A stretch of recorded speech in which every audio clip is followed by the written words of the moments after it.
Hello, friends. Hello, friends. A tradition unlike any other. Oh, my goodness. In your life, have you seen anything like that? There it is! Adam Scott, a life changer. Mashed potato! Here it comes. This is the 19th Tee podcast. Kieran Marsh, Nathan Drudy back with you for another week. Drudester in the, well, it's the simmering west. The Celsius in the high 30s there, Drudes, at your end of the country. Yep, 37 today, 38 tomorrow. Grass is taking a battering. Sprinklers are on as we speak. It's the ashes-free Western Australia as well, KM. Only took us 30 seconds to get our first joke about the Great Wall of WA. Shocked, but not at all surprised. Speaking of the Ashes, it's the complete opposite here on the other side of the Nullarbor from a weather perspective. And Drudes, you could set your watch to it. First test of the summer, we've had the La Nina event, absolutely hissing down with rain. And of course, the sun comes out today and it's about 85% humidity in the air. So, and you get the traditional 2 days out from the first test. I love this. I was talking to a friend today. We're getting a little sidetracked off the top as we tend to do. Annually, you can set your watch to it. There's always the leak of the photo of the Gabba pitch 2 days out, and everyone loses their collective mind. Oh my God, look how green it is. Should we bowl first? What do you reckon?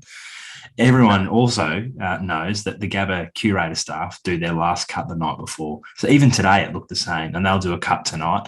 It'll come up a picture. Now, don't get me wrong, it'll be a bit green by virtue of the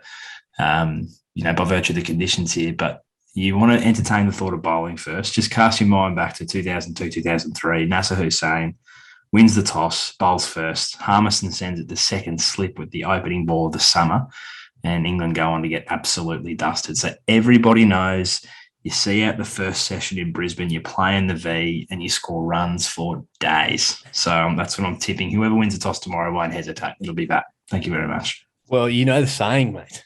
If you feel like you're going to bat. If you feel like you want to have a bowl, bat. Like, it's pretty simple. Think about it for a moment and then bat. Bat first at all opportunities. That's exactly right. So round them off at 1,000, Jimmy. Round them off at 1,000, Jimmy. The mighty Queensland Bulls. Speaking of the mighty Queensland Bulls, they do love a beer back in the day, as did Jimmy Maher, who we mentioned there, and as do our friends at Gage Roads Brewing Company, WA's premier craft brewery, named after the strip of ocean between Rottnest and Fremantle. Quick shout out to Gage Roads. This is completely unscheduled and unrehearsed. I went to my wife's Christmas party on the weekend here in little old Brisbane. Gage Roads on tap. I was having sidetracks all night. Unbelievable. Couldn't believe it. Now, obviously, they've got a great foothold in Western Australia, significant presence in Victoria. They're starting to work their way up the East Coast, but I was very impressed with the venue there on Saturday evening with both the single fin and the sidetrack on tap. So they've got work to do our friends at Gage Roads to really crack that Queensland market, because having spent some time there last year, KM, Queenslanders are fiercely loyal. High barrier of entry to any other beers. Yeah. High barrier of entry to the mother's milk. I'm looking forward to a couple of watered down golds when I head off to day 3 on Friday. Not as good as a sidetrack anyway. Are we going to get play? First, before we get into some golf, are we going to get How good's this? We're 5-6 minutes into a golf podcast when we're on the cricket. It's exciting, Marshy. It is exciting. Are we going to get play? I mean, the weather looks shithouse. Yeah, I think we will. Not sure we'll get full days through the first 2 days. So I think we'll be interrupted, I would think. I think tomorrow should be okay. All right. Thursday looks like the bad day of the week. So, yeah, we'll definitely see some play. It'll be interesting to see, obviously, no James Anderson, obviously selection of Travis Head ahead of Usman Khawaja. Fascinating Drudes, to say the least. The guy's been averaging 87 this summer. Don't worry about it. Don't have to be dead to be stiff, Usman. Anyway, it'll be, look, it's very exciting. It always is this time of year, particularly around, there's only probably 2 test series that are really get up for us, this and the Indians. I'm thoroughly looking forward to the summer of cricket. Let's talk golf.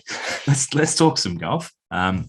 We had set aside this episode. We flagged this a couple of weeks ago where we would do an episode previewing the Australian Summer of Golf because that kicks off in earnest this week, Drudes, with the Vic PGA. So that will be the majority of this episode tonight as a preview of the upcoming Australian Summer. A couple of bits to knock off prior, though. First and foremost, on the PGA Tour, Victor Hovland, a winner at the Hero, unbelievable trend that he's really leaning into. He only seems to win in tropical locations. So 2 wins in Mexico, a win in Puerto Rico, and now a win in the Bahamas as well. So has a real bias towards the beach, I feel, does Victor Hovland, but got it done when all others around him were detonating. It was a fascinating final day's golf. Morikawa, I think, had a 5-shot lead going in to the final day, a couple of doubles, one of the worst fairway 3-woods you ever see in your life, like a duck hook, not a push, not a gentle hook, an absolute duck hook 3-wood, into the ether that really got him out over his skis. Sam Burns was there or thereabouts, and then he absolutely detonated himself. Tried to hit a hybrid into a green. You know how you kind of find yourself in those situations of using a hybrid instead of a wedge when you're in that awkward thin lie. He did that and hit the same hybrid like literally 4 times. It was quite weird. Anyway, Hovland is the last one standing, continues to show that he is a force to be reckoned with. And we've said it ad nauseum on this podcast, but that battle between he and Morikawa for the next 10 years is mouth-watering. And what I will say, and I'll credit the Shotgun Start podcast, which I was listening to a little earlier today. One thing that came out for me for the Hero watching was the real emergence of that next generation. Now, say what you will about the tournament, it's hit and giggle, it's 20 blokes. It's phenomenal that they award world ranking points off a 20-person field. But when you've got guys like Morikawa, Hovland, Burns, Scheffler, they're the ones at the pointy end. It's a real, you can kind of almost see in front of your eyes the changing of the guard a little bit in terms of that next generation really starting to foreground themselves, Drudes. Yeah, absolutely. I mean, it's only 20-person field or whatever it is, but it's a bloody good field too. Yeah, It's outside of the majors, it's bloody strongest strength of field that you'll come across, really. For 20 people, it's quite phenomenal. I mean, it's a bit of a nothing tournament. I didn't watch much of this particularly at all. And as you say, it is a bit of a hit and giggle, but you can't deny a good performance from Victor Hovland for 4 rounds in the 60s. Only him and Patrick Reed did that, I believe, if I read the scorecard correct. A lot of 70s. Well done to Victor Hovland. I believe your short shot of the week is from here as well. It was Tyrrell Hatton. Not a name that we would immediately associate with the shot of the week because he can be a bit volatile, our mate Tyrrell, but phenomenal shot. I believe it was either the second or the third round, and that's poor. I probably should have done a bit more thorough research, but par 5 ninth, his third shot was from the water, one of those situations where you take the shoes off, the socks off, roll up the long pants. You feel like you've got a bit of a Hail Mary to throw from the water. Well, he certainly did that. He was probably 40, 50 yards out, ball beneath the surface of the water, and took the wedge and stuck it within 5 feet. So he knew it too. He stood back from it and kind of put his arms out and looked around everybody and tipped his hat, as Tyrrell does. Quite the character, obviously. He is. A bit of bants. But no, it was a good shot in amongst, there were plenty. I mean, Victor Hovland had back-to-back eagles today to cement himself. So there's plenty of good shots around, but we haven't seen one from the water so far since Sure Shot to come on board. So I thought that was most appropriate. That is, of course, the Sure Shot of the week presented by the brand new Sure Shot Pinlock 6000 series laser rangefinders with the fastest optics yet, enhanced battery life, and improved ergonomic case and an internal magnet. The Sure Shot Pinlock 6000 series of laser rangefinders will help you know the distance and play the best shot to get you on the green.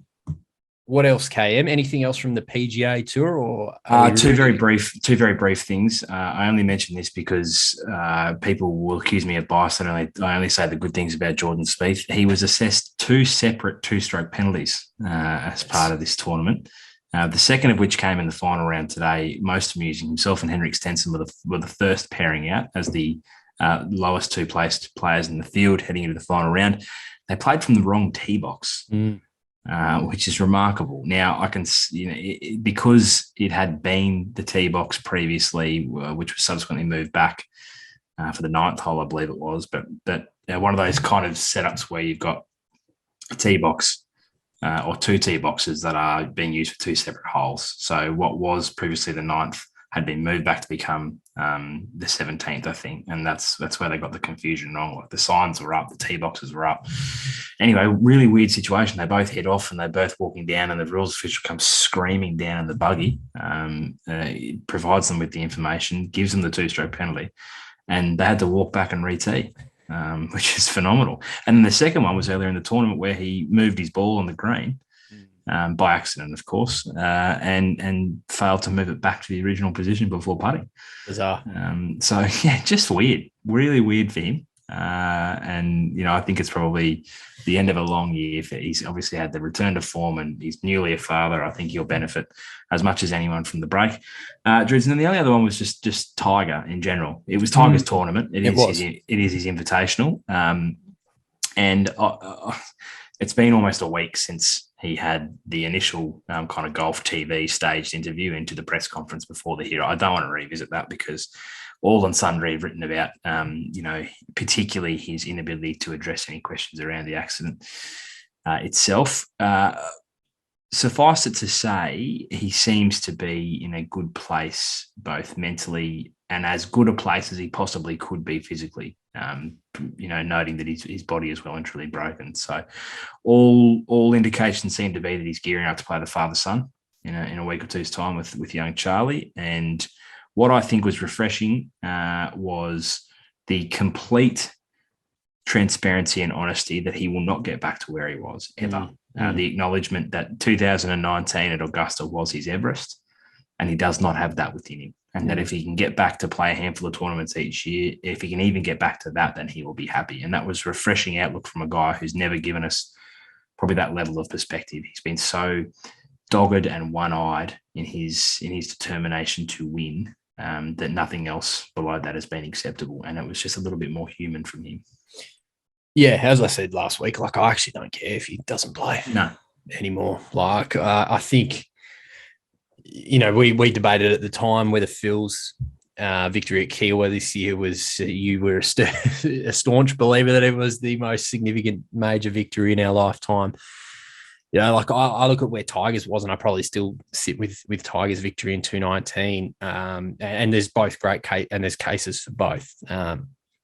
And I'm going to choose to remember that was the pinnacle, as you rightly pointed out there. And if that is it, I think the golf world is so far indebted to Tiger Woods for what he's brought to the game. And he owes the game nothing. He owes the fans nothing, maybe other than an explanation, if we've touched on a couple of times.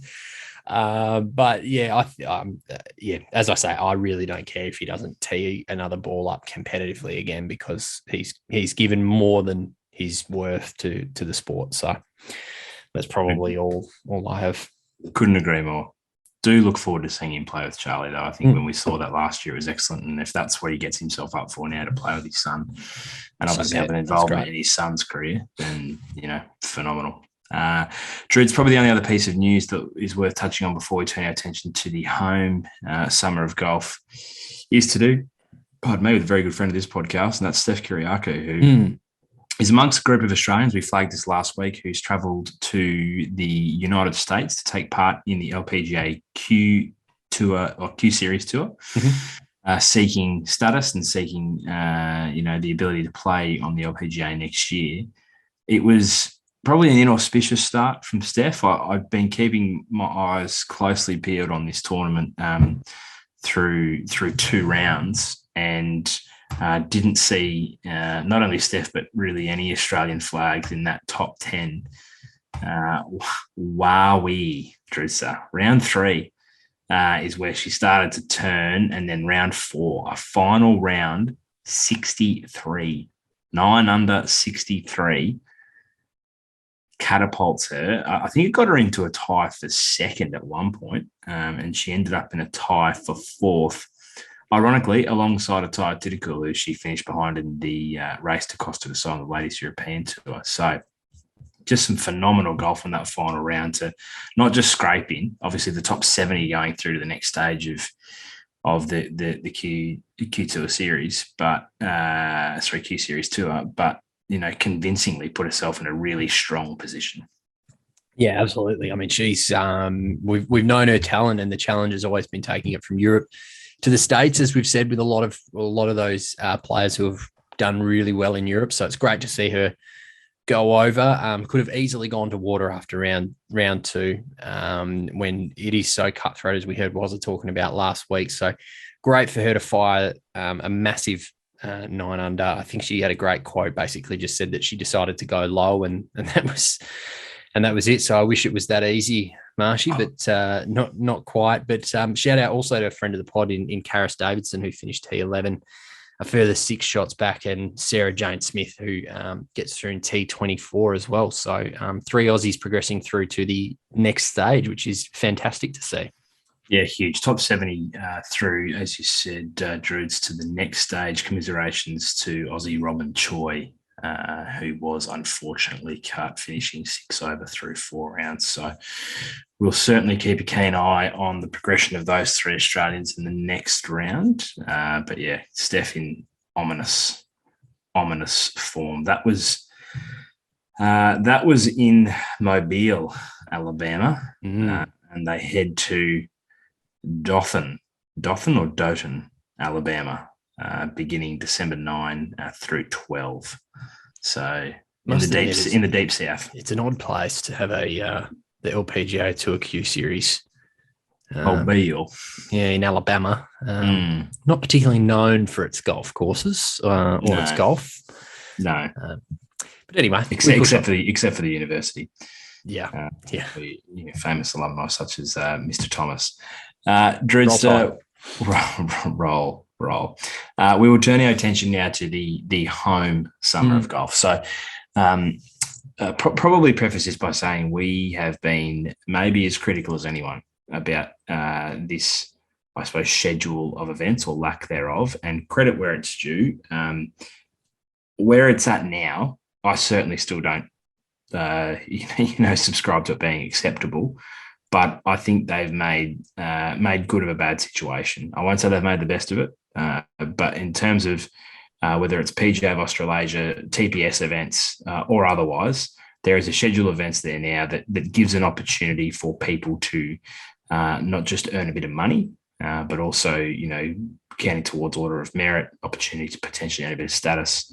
So they do need a pat on the back in the sense of putting together a summer that's meaningful in some way, shape, or form for a lot of the players back home.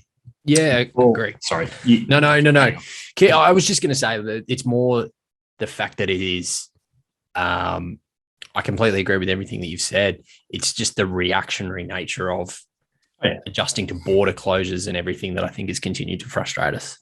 But and I think it probably speaks to a broader problem. Golf, it needs to be, despite the exponential growth it's gone through from a participation perspective through COVID, obviously being very friendly COVID-wise in terms of sports that are able to be played, golf needs to be, really quite cognizant of its relative level of importance on the Australian sporting landscape. And I think the inability to put together a proper schedule and the reactive nature speaks to probably the true lack of influence at a government level that other sports have, the lack of sway from a commercial perspective that other sports have. So I do think it's shone a light on broader problems in the administration that need to be addressed, because you can have 9 million people picking up a golf club around the country. That it won't matter for shit if you don't have the right people doing the job in the front office. So yeah, and I think the frustrating part is that 9 million people picking up the golf club. I almost feel the opportunity to convert them to golf fans and Australian golf fans is now past. Now that COVID has all but ended really in most states anyway. So that opportunity that we had maybe 3, 4, 5, 6 months ago to actually capitalize on this exponential growth that you touched on is now shifted as we come into the Big Bash season, as we come into the NBL season, and we're competing against sports that have enormous marketing budgets, that have significant backing, that have fantastic broadcast deals.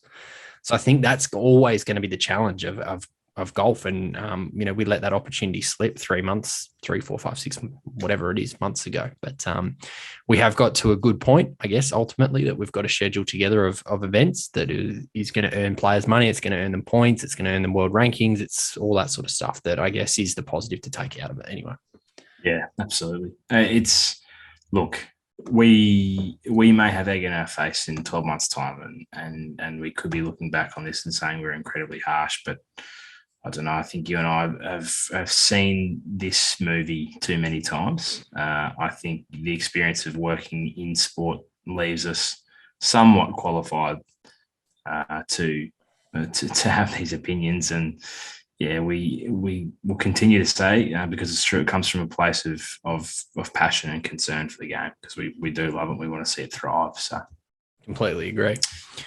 Before we get into the nitty gritty in the events, there is a piece of news. Though, that I think is worth sharing, because it might have been lost on a larger number of people, and I know it's one that you've got some thoughts on. So I'll preface it also by saying we've just slammed them for not having any commercial nous or the influencer ability to attract sponsors of some merit to throw some meaningful cash into the game.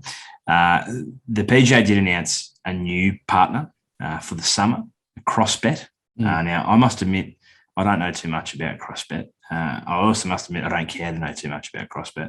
No. Because it just seems to be another one of the myriad of platforms where I can go and throw my mortgage away. However, they will be a significant presence at all the events we're about to speak about. So why don't you just give us the short synopsis, Drudes, of the CrossBet partnership, and then probably more importantly, your thoughts on the deal. Yeah, CrossBet, they're going to become a year-round partner of the PGA and the PGA Tour of Australasia. So you'll see them across digital assets, tournaments, content, as well as the CrossBet Champions Lounge, which will be a feature of the Oz PGA and the WPGA Championships up at Royal Queensland early next year. The party hole will continue, and that's where the Champions Lounge will be involved. I guess that's ultimately the long and the short of it. And you raised a really good point, and I won't steal your thunder by mentioning it, but I think I'm not a particularly massive fan of incorporating sports betting into sports, just as a principle. I think it speaks more broadly to an alignment to values. And I don't want us to sound like we're getting on a fucking high horse about this, right? Because as you said rightly, we've been calling for commercial partners. Yeah. And this is at a dollar figure level, and trust me, because this is fucking my job, at a dollar figure level, like this looks like a fantastic deal. I think what I've seen in my job is that by not partnering with those, and I'm not telling the PGA Australia how to do their job, but by not partnering with those entities that promote sports betting or necessarily alcohol or junk food, the opportunities that it opens up within other organizations to say, hey, we actually turn our back on this, but because it aligns to our values, is far more powerful than taking the cash grab immediately, which might be a short-term partner. I've never heard of CrossBet. I don't know who they are. I don't know. I mean, if most people, if they're looking at sports betting in Australia, they'd probably know your sports bet or your Ladbrokes. I mean, that's really it. I mean, Neds have made a big play of late, but yeah, I don't know. I'm conscious of being very hypocritical here and calling the pot, calling the kettle black, but I just saw the announcement and I thought, if we're talking about 9 million people watching this and getting involved with the game, a large number of those are going to be kids And it's more the message that we send to those kids who are under 18, because as I said to you before, they'll know their market segment really well, and they might have a vast majority of over 18s, but there's going to be a percentage there of under 18s. And whatever that percentage is going to be influenced by this messaging. And you know, sports betting isn't and this is just a personal opinion, it's not something that should be associated with sport, in my opinion. I mean, you can't watch an AFL game or even a Big Bash game or a NRL game, right, without some sort of interruption around live odds, updates, or whatever it might be. It's so in your face now. And I'm conscious that we're getting away from what we probably know and love, but you know, I do this for a living, so I feel like I've got some level of qualification to talk about it. But I mean, to your point, I won't steal your thunder, but what you said about the partnership before, but what's your takeaways from it? I mean, there's a number of things, and I agree with much, if not all, of what you said. Up front, I'll say we aren't prudes. I think we've proven that through the best part of 170 episodes. So this is not. If I go to the races, I'll have a punt.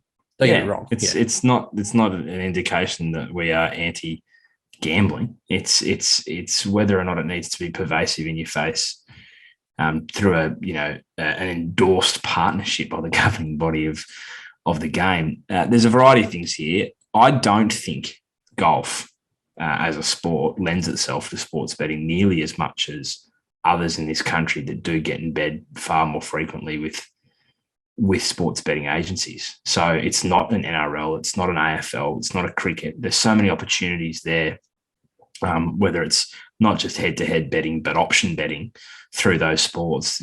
Golf doesn't really offer that level of, I think, interest from a gambling perspective, unless I'm missing something, and I probably am. There's people be hosing me down already saying that there's plenty of opportunities to have a punt.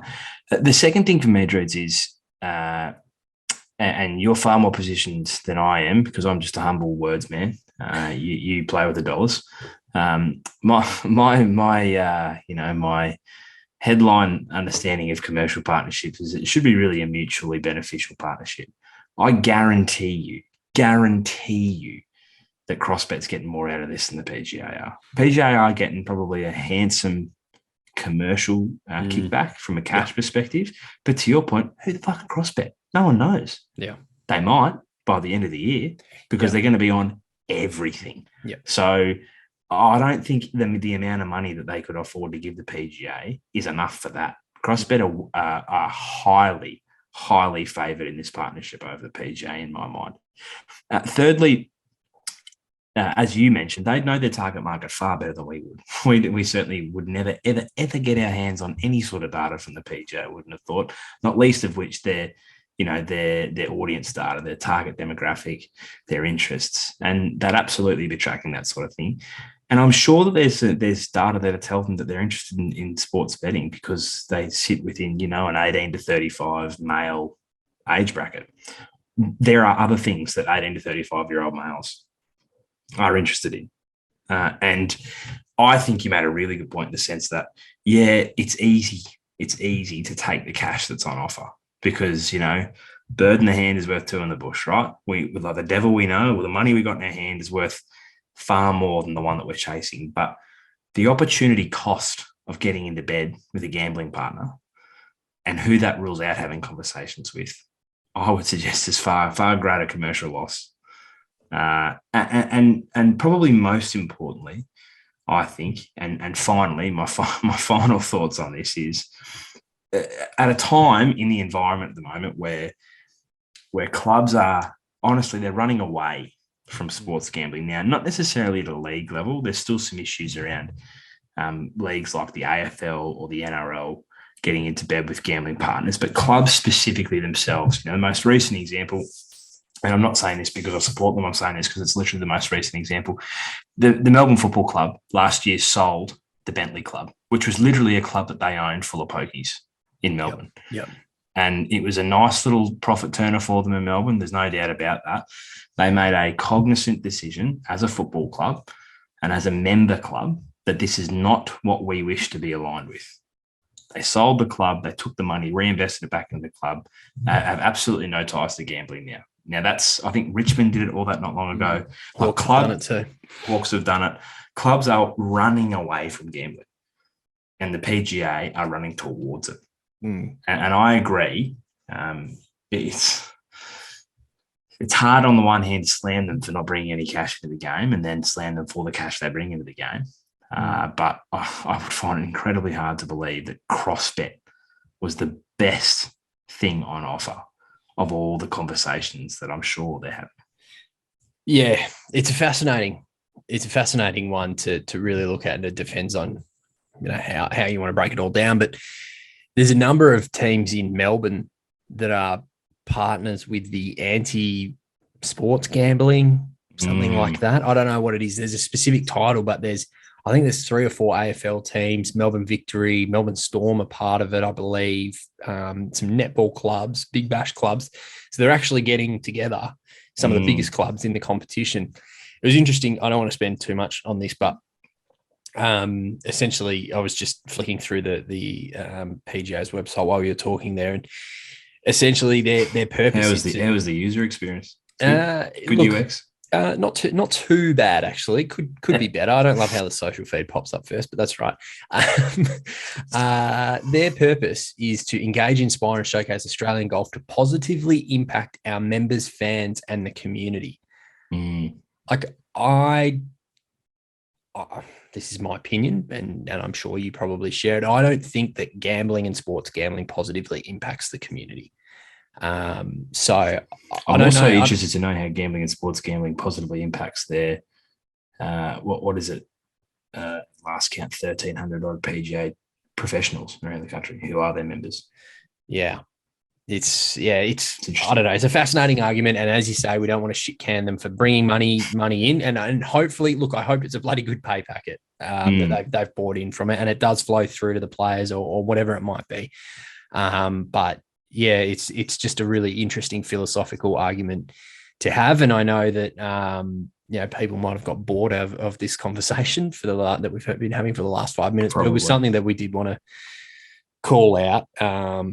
Because it's probably something that I deal with semi-regularly, and that you've had experience with as well. I tell you what, I'd be interested in knowing.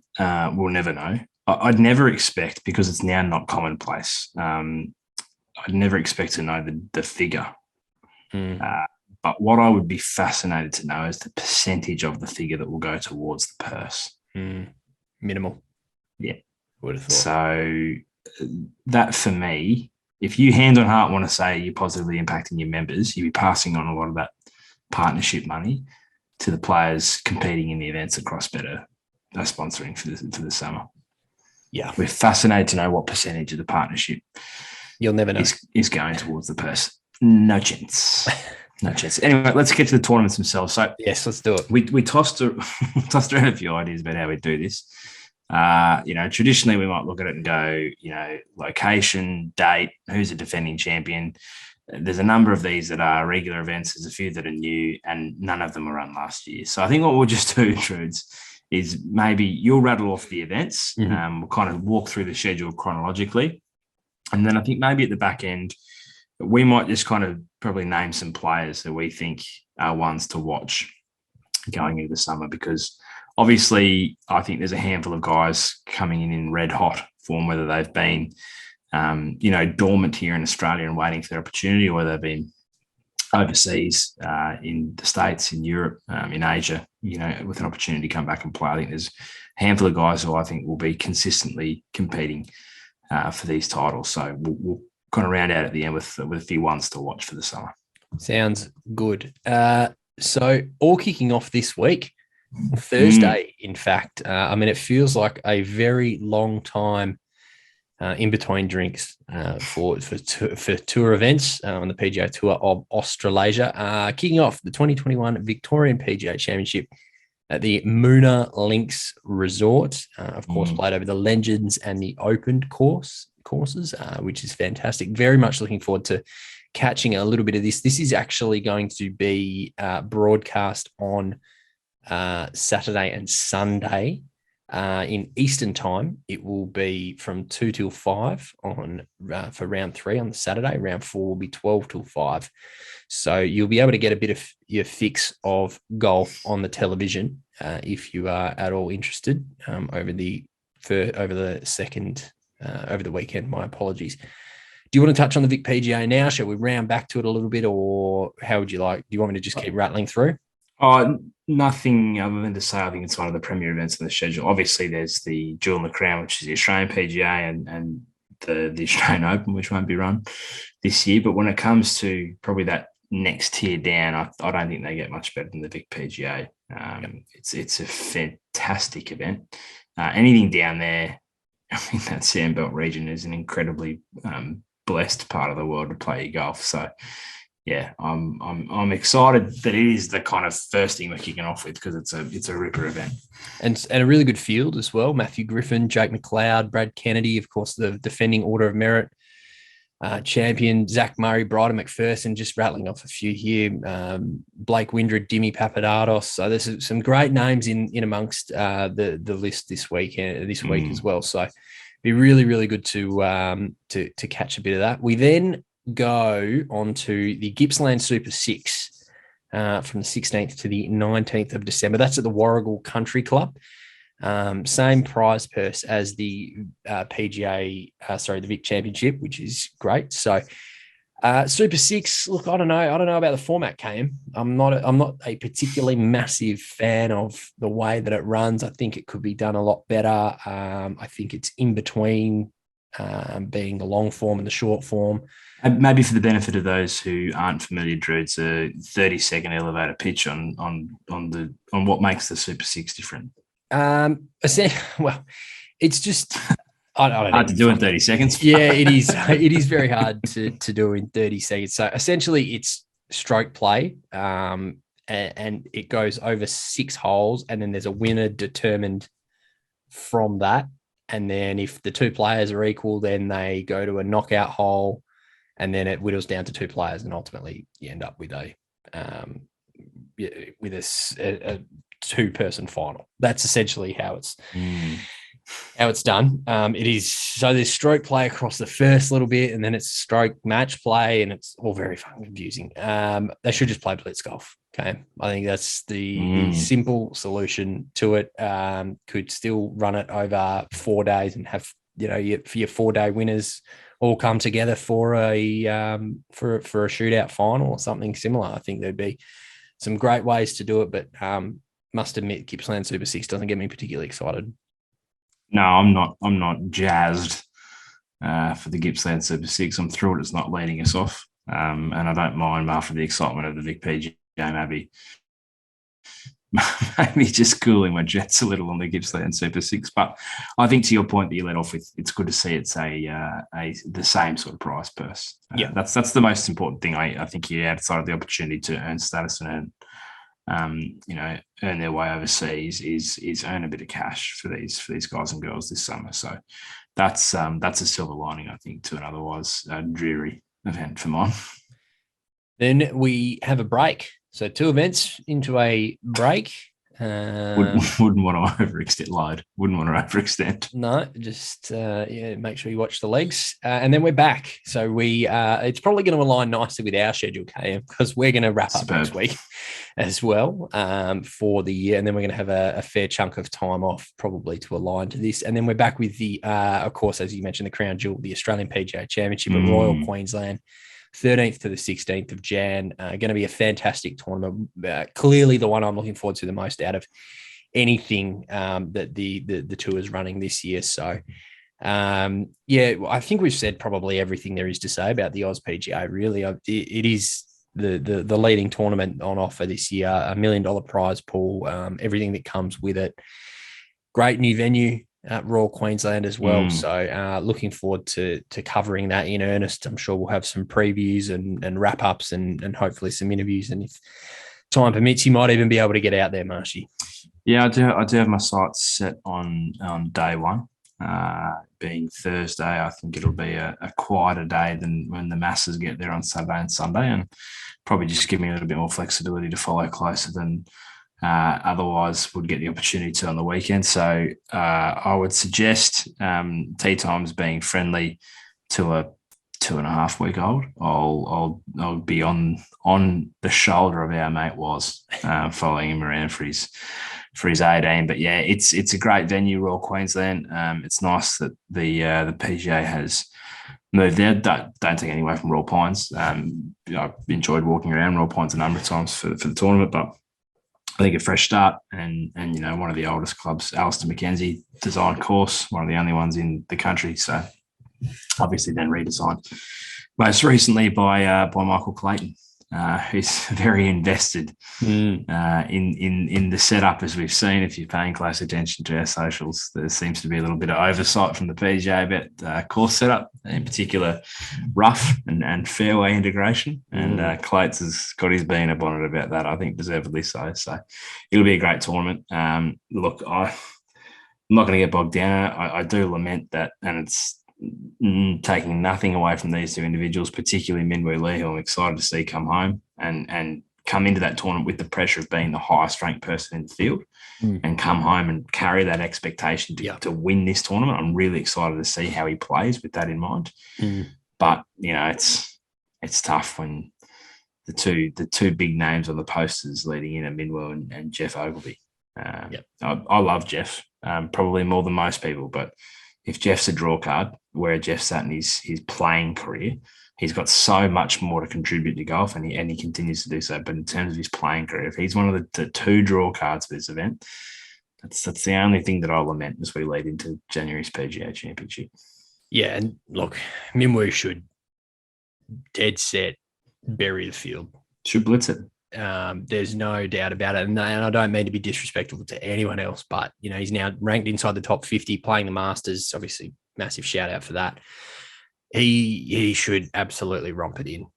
So it'll be very fascinating to see how that all pans out. Of course, the WPGA Championship will be played at the same time, which is great. So looking forward to that happening as well. We then stay in Queensland, Marshy, for the Queensland PGA Championship up at Nudgee. Now, I don't know much about Nudgee Golf Club. I don't know if you've had many experiences around there. That's the 20th to the 23rd of Jan. Tell us about Nudgee. Great course, Nudgee.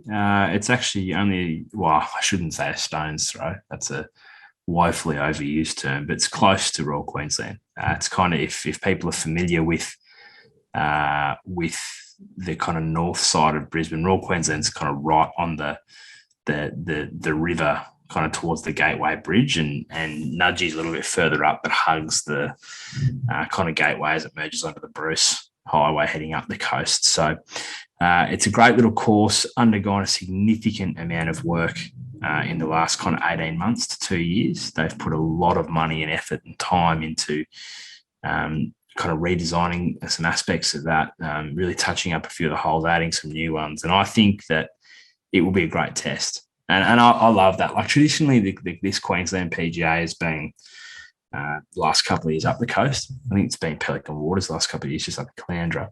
Beautiful course. But I don't know. It seems like a pretty narrow-minded thing to say in a big state like Queensland. But for me, there's something a little bit romantic about having those two tournaments in Brisbane, in the city, which I think is great, because we've got some fantastic courses here that have been underutilised from a tournament perspective for some time. And it's been the domain of your Royal Pines down the coast, or your Pelican Waters, and even before that, a Hyatt Coolum, before Clive turned it into fucking Jurassic Park. So it's nice to have these tournaments back in the city, which is great. So, yeah, I'm not sure if I'll be as fortunate to get out to the Queensland PGA week after the Australian PGA, but if I can, it's a beautiful course to walk around, Nudgee. And I'm really, really happy for their not just their kind of staff who've put in, particularly the ground staff, put a huge amount of effort to get that course to where it is. But, it's a really proud thing for your members and for your club to host a tournament, I think, like that. So it's just a reward for the folks out at Nudgee who've got a great little course there. 150K on offer as well. So massive prize purse comparatively to the other events, more than the Vic PGA, which is great as well. So we then get stuck into the TPS series, the Players Series. We've got how many? Is that like saying, sorry, and I don't mean to be a prick, but is that like saying ATM machine? Is that a TPS series? It is, and that's just me saying it because it just says TPS Victoria, TPS Murray River, etc. So no, you're absolutely right. A10 What a machine. wanker I am. No, great call out. TPS Victoria, hosted by Jeff Ogilvie from the 3rd to the 6th of Feb down at Rosebud Country Club on the North Course. That's going to be another great tournament. The TPS series, I've done it again. The TPS is something that we were very hopeful that wasn't going to be something to get us through COVID. It was going to be long term. Of course, men and women playing alongside each other. It's fantastic. We're very much here for it. So, credit where credit's due that we kick off the TPS down at Rosebud on the 3rd to the 6th, Marshy. I think the great thing about the TPS as well is, to your point, it hasn't just got us through COVID. We've seen events like Jeff's at Rosebud come back, and we've also seen the series expand. It's clearly gained a bit of traction, and I would think not least of which amongst the playing group. Without their engagement, you don't see tournaments not only return but more added to the schedule. So it's a little bit of thinking, right? It's the same sort of thing that Jeff Ogilvie's doing with Mike Clayton in coming years down in the Melbourne Sandbelt to put on tournaments players actually want to play in. And it's, I think, fantastic to see the TPS return in a really meaningful way this summer heading into next year. Shout out to WebEx for supporting that too. That's a good partnership for the PGA. We then have a new event, Marshy, from the 17th to the 20th of Feb, TPS Murray River. So that's going to be played at Cobram Barooga Golf Club in regional New South Wales. That'll be the 4th event of the 4th TPS series event. As I'm just reading here where it fits into the schedule. So second in the schedule. That's all going to be to support Jared Lyle and the Challenge Foundation as well. So a really, really great announcement that came out yesterday. Great article on the PGA's website from our good friend Tony Wiebeck as well. So yeah, it's very, very excited to see this one added in a regional course as well, which we always have a thing for regional golf.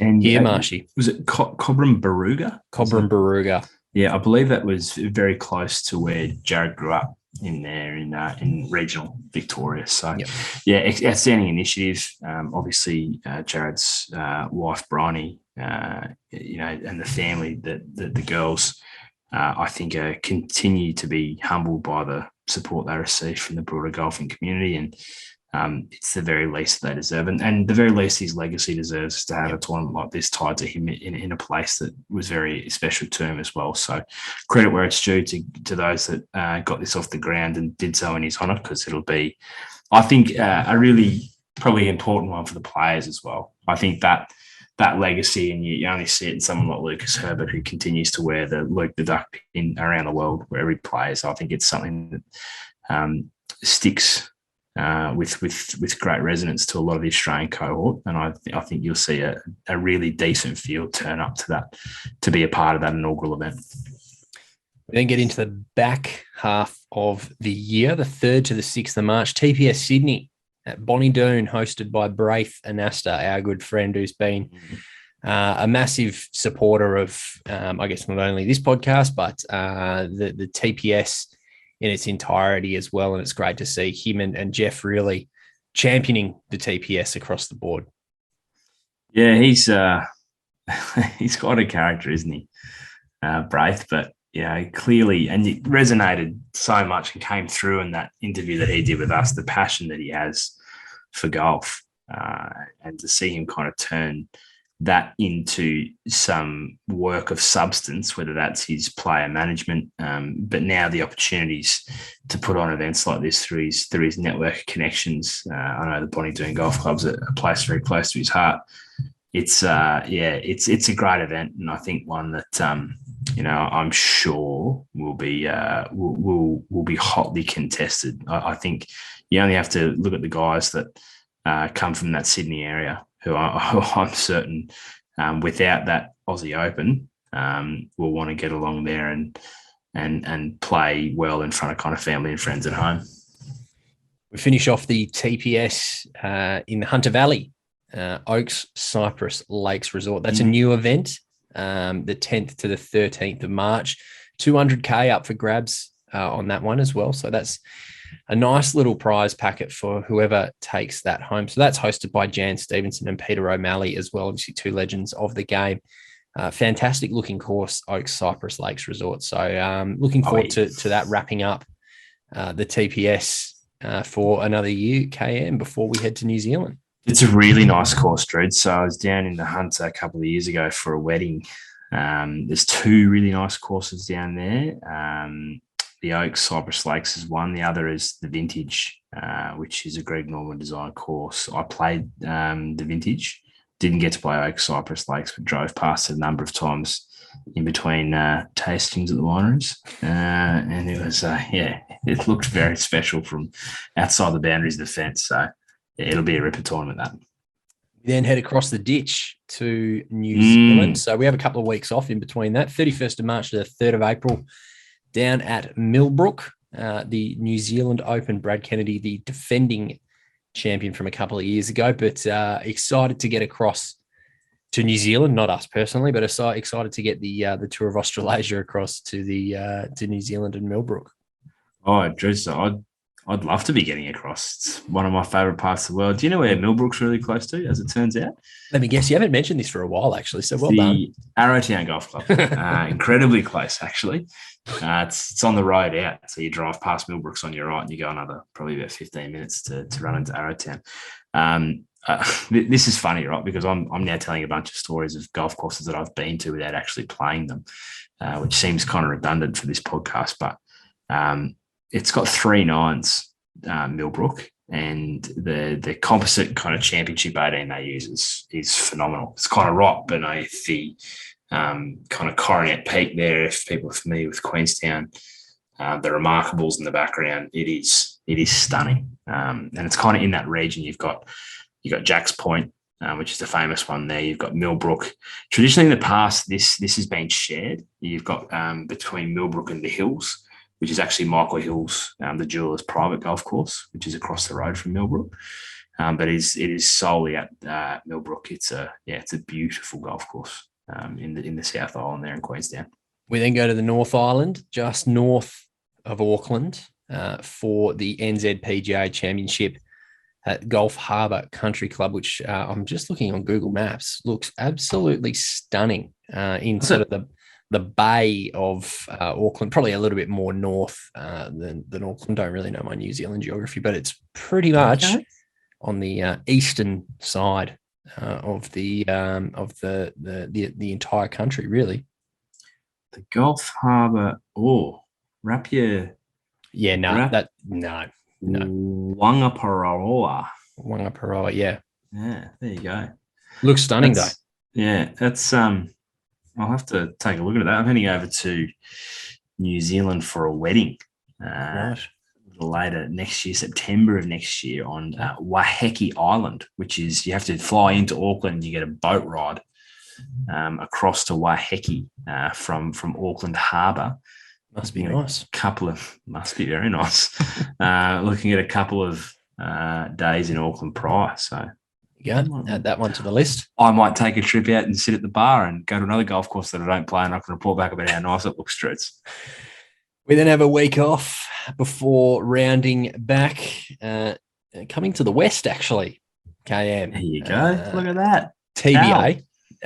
Who knows what's going on at the moment. April. I don't know.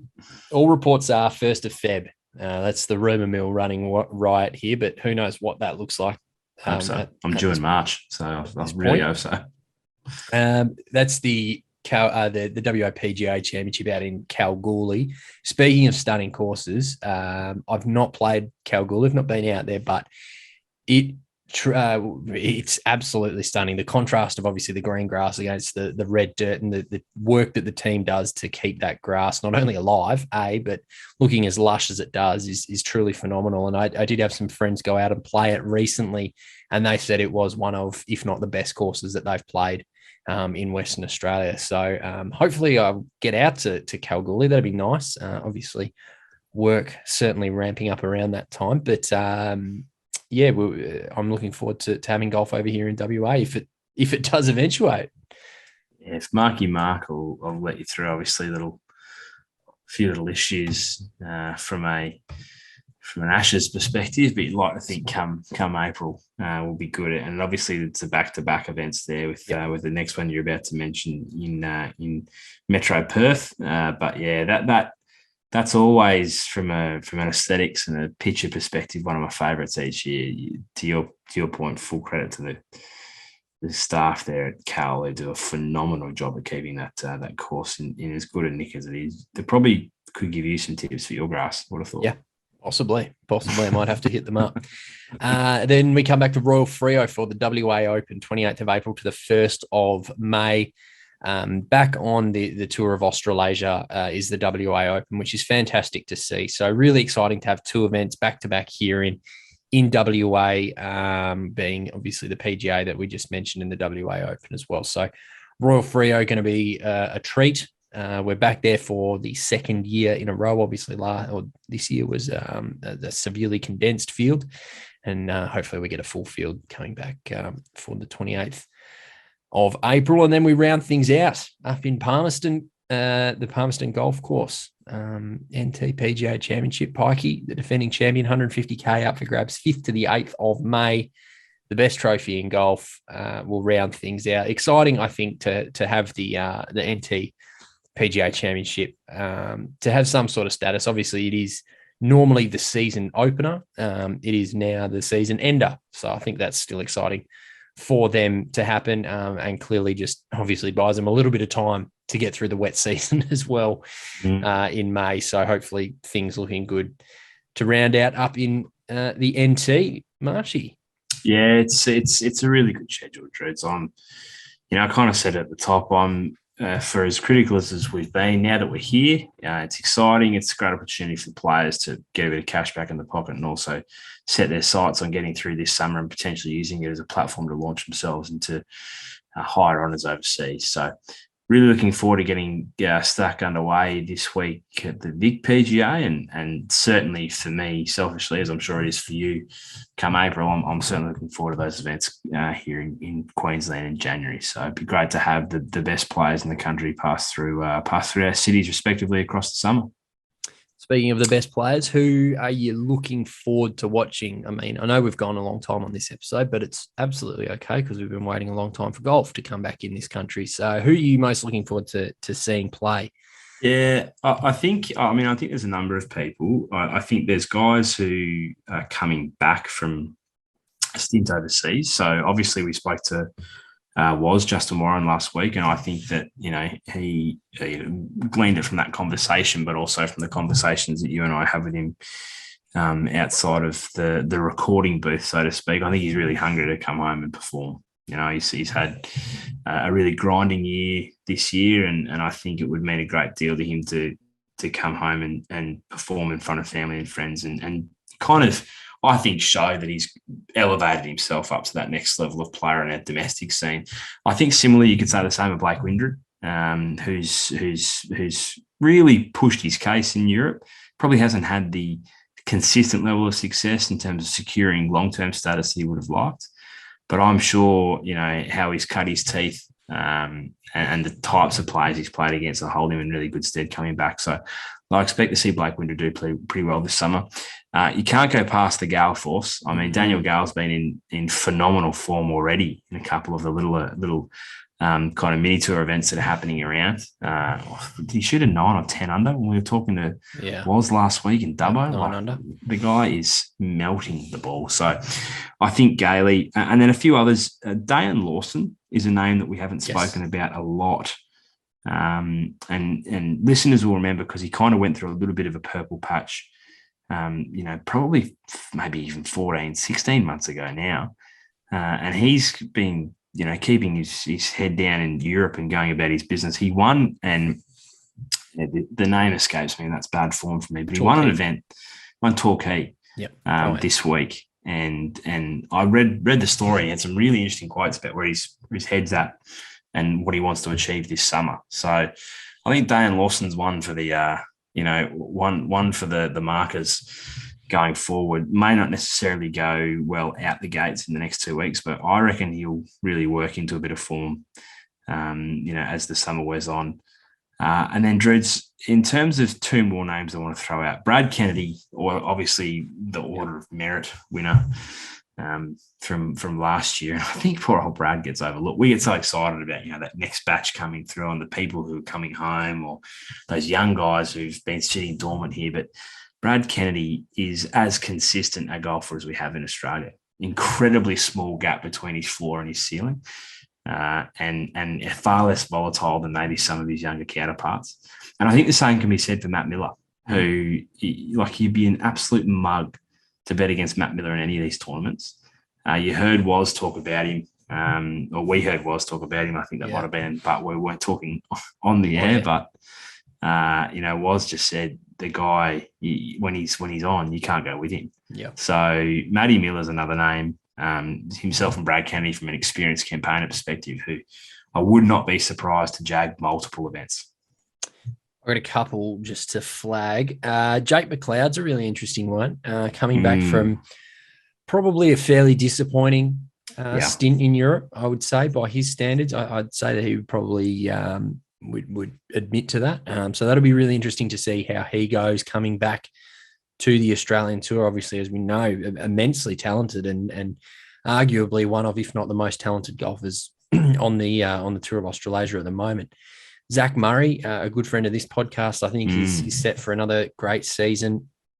You obviously touched on a few as well. I did want to shout out, as I just scrolled down to find the list of names. So you mentioned Diane Lawson, who was one, but Nathan Barbieri, who we've heard massive raps on, and Charlie Dan is a name that people might not have heard particularly too much about, but was really close there or thereabouts at the Western Open and out at Dubbo. So he's a name just to keep an eye on. Don't know that he's going to maybe be a victor this year, but he's certainly got the talent.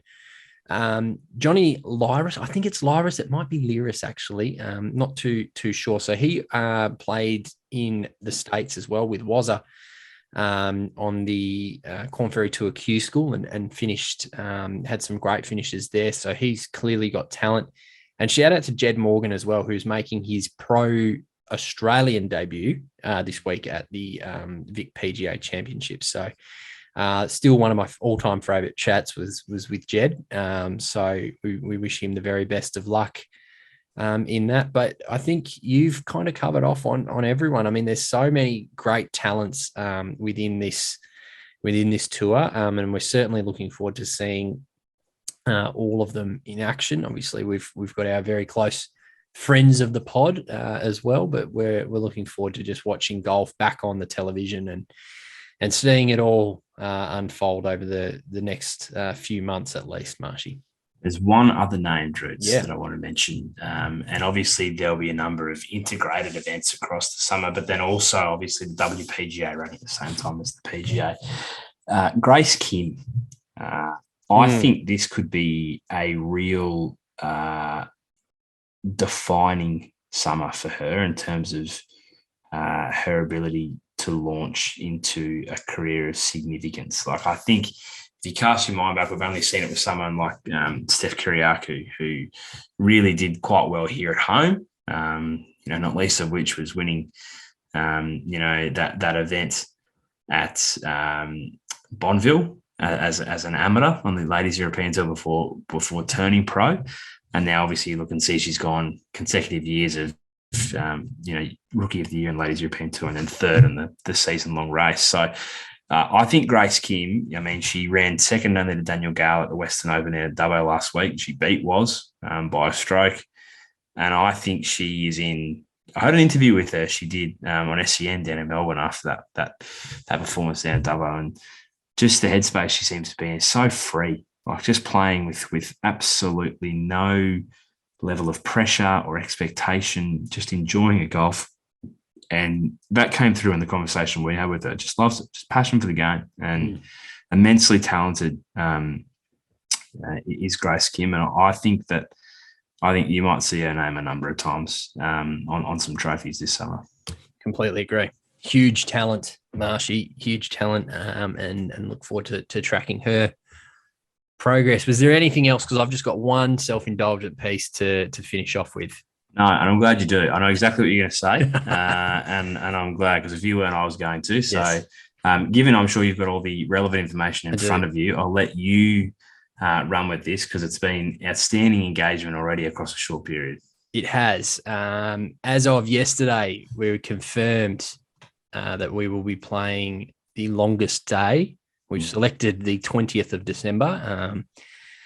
Don't know why. It's a very hot time of year to be playing 72 holes of golf and walking every single one of them in one day. So must shout out first and foremost the team members that I'll be joined by on the day. And of course, you would have heard this man's name a number of times in Braden McCubbing, and been a wonderful supporter of this podcast, doing great things, as has Nick Gillies, who is a good friend as well, a very, very good golfer as well. So looking forward to playing out at Hammersley Golf Club here in WA. Shout out to Clark, who's been just phenomenal working with the City of Stirling and blocking out times for us to ensure that we make the turn with no one in front of us. And we've calculated that we've got 12 and a half minutes a hole to play. So that's going to be speedy. We're going to have to make sure that we've got everything sorted, but did need to just shout out everyone who has helped us along the way by sending us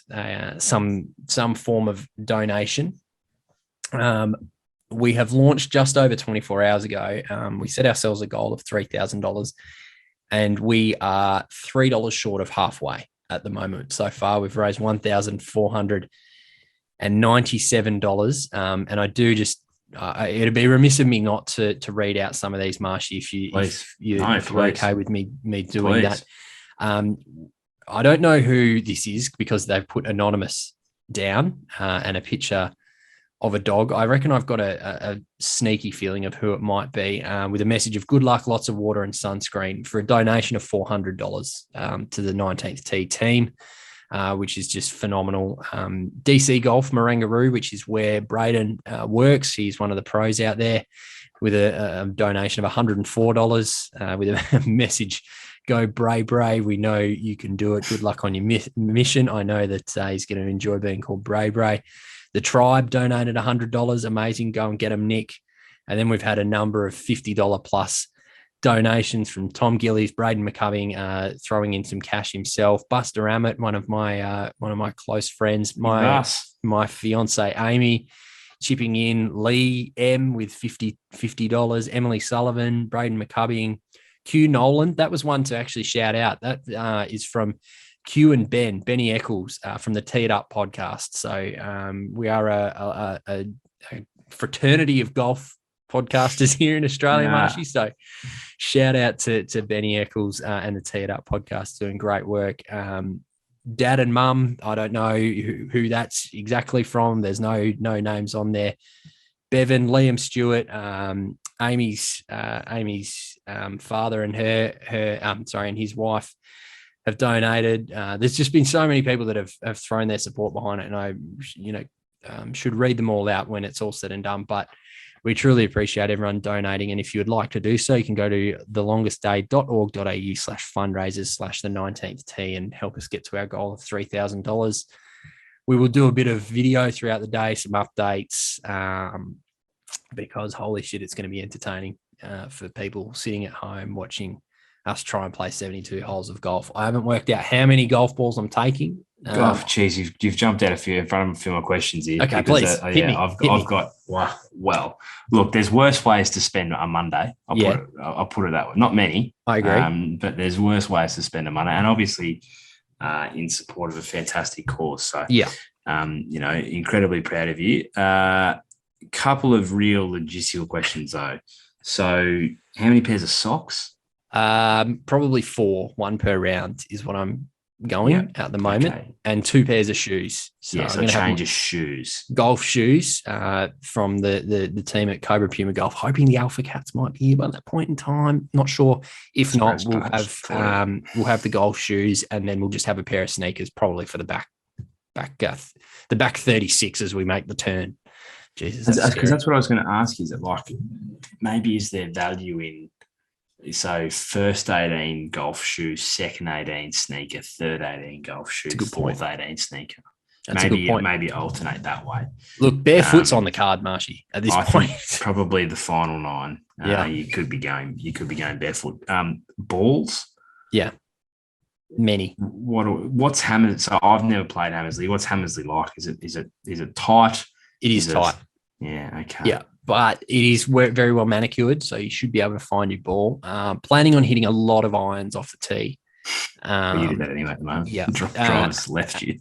I've just pulled up the forecast. It is forecasted to be 37 degrees, so that's going to be real good. Bit of shade out there at Hammersley, or I'll just play under the trees all the time. Yeah, so excellent. So at minimum 12 balls, minimum.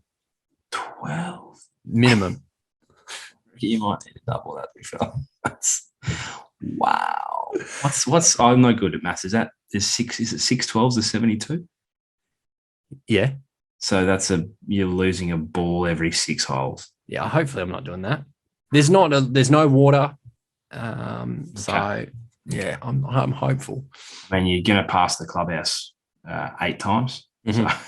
So there'll be no shortage of opportunities to stop in and get a ball if you need. Yeah. Look, it's going to be a big day. Yeah. I'm not. I'm scared. Yeah, I would be too. I think you're mad. Yeah. I wouldn't be doing it.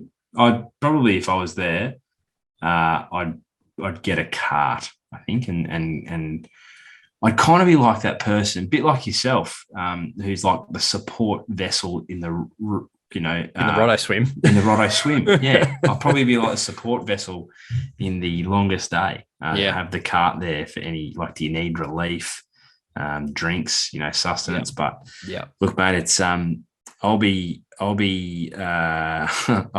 getting my final night's sleep before my life turns upside down, and you'll be turning yourself upside down as well. So could be an eventful 48-hour period for the podcast. But I'm, as I said, mate, incredibly proud of you and the team. Shout out to your team members as well, and a big shout out to all those who have donated so far, and would encourage you to continue to do so. Obviously, Drudes said it's the 20th. That's 13 days away. So there's heaps. Tell you what, if you continue on the current trajectory, you might have sold yourself a little short at $3,000. Hopefully. That would be nice. We'd love to break through that.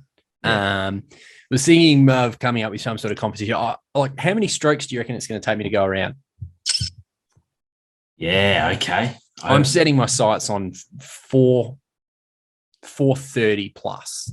I reckon the back 36 could be. The last 2 18s are going to be tough. Like 120s probably. We should. I tell you what. Let's have a think about how we can run a bit of a competition. We've got a literal shitload of things to give away in that cupboard of yours. Some prizes. We could run a competition. Over under, or closest to without going over. Closest to without going over your stroke score. Gross, not forget about the handicap. Yeah, gross stroke score closest to without going over. I like it. And I think maybe to enter, you have to make your guess and have made a donation. That's a good one. I like that. And then we'll put up maybe, I don't know, we've got plenty of stuff there. We've got a watch, we've got a rangefinder, we've got sunnies, Let's do the rangefinder. I reckon that's it. There you go. Excellent. Rangefinder and some other goodies. Make shit up on the go. We just had our meeting in podcast. Yeah, that's good. It's always good when we record those. Give people a little insight into the logistics behind the scenes of this podcast. We'll put together a little price pack. It'll be headlined by a rangefinder. Yep. The details you'll see on socials in the next couple of days. So the deal will be your guess closest to, without going over, Drudes' cumulative stroke score across the 72 holes.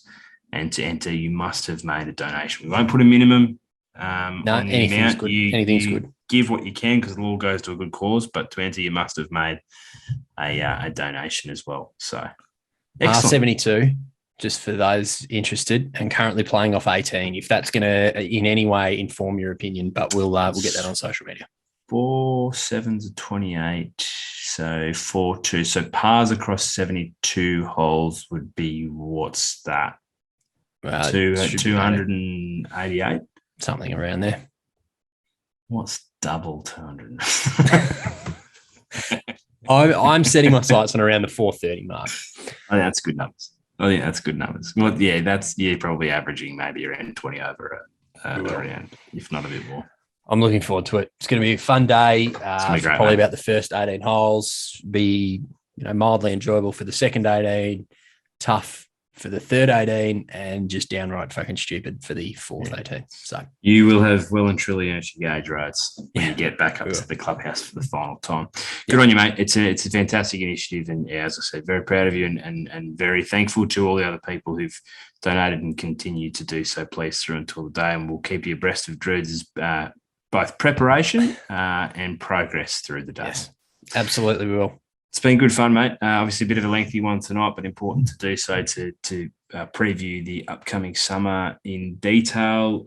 Look forward to keeping an eye on, things getting underway at the Vic PGA this week, and keeping you abreast of all the results as we come through. We'll probably have a bit more information next week about what our schedule looks like. Drudes Flag will take a bit of a break, which we will do as we creep towards Christmas and have a few weeks off leading into January, but I'm definitely back next week, and we're definitely back later this week, Drudes. You've got to chat with our good mates at Blitz Golf about some very exciting things coming up this summer. Yep, very good chat with Simon Zybeck. Very short, brief 15-minute episode just to get an overview of where they're at. So plug that into your ears, because they have done some remarkable things in the past 12 to 18 months in the face of adversity.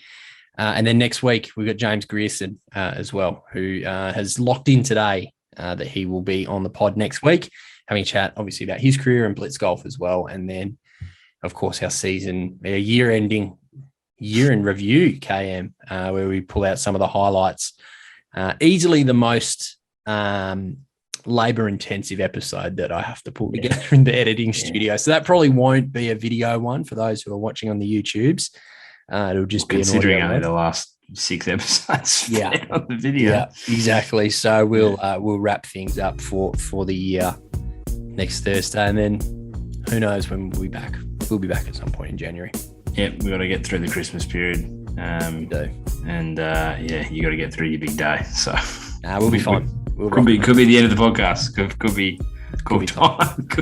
Golf might be. Drudes might be done with golf. Yeah. It'll be great. Looking forward to it. Looking forward to the day. And if anyone would love to donate, I'll give you the link one more time just so it's there. longestday.org.au/fundraiser/the 19th tee. And really appreciate everyone's support. Outstanding, my friends. You enjoy the rest of your week. You enjoy the chat with Simon on Thursday, and we'll be back in your ears then.